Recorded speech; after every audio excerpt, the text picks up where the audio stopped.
This is the VOA Special English Technology Report.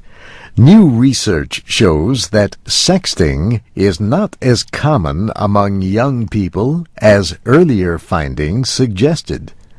Last week, the Crimes Against Children Research Center at the University of New Hampshire released 2 studies. The researchers interviewed more than 1,500 Internet users between the ages of 10 and 17.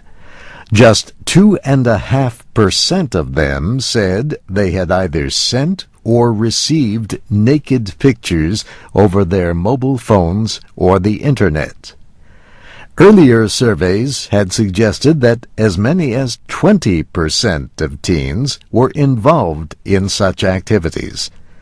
But one problem is that some of those findings included young adults, 18 and 19-year-olds. Dan Rauzi is Senior Director for Technology Programs for the Boys and Girls Clubs of America. He says another problem is confusion among teenagers about what exactly sexting means. For example, the University of New Hampshire study, what they found was that what some teens called sexting were really maybe pictures of themselves in a bathing suit. Mr. Rauzi says these and other suggestive images have sometimes been reported as sexting. Marian Merritt is the Internet safety advocate for the computer security company Norton. She says the New Hampshire researchers considered this confusion in the latest research. They segmented the really most egregious or dangerous kinds of images people might be posting and sending from text that might be more suggestive. Ms. Merritt says very few of the images in this latest study would have been considered illegal. The kinds of images or videos that might constitute child pornography is very low. It's only 1%. So the good news is it's a very rare phenomenon, and most young people are not engaging in these kinds of behaviors. Everyone knows young people are early adapters of technology.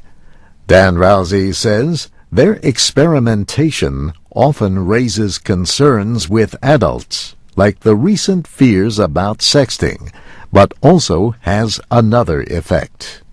We get a new technology in teens, they push that envelope.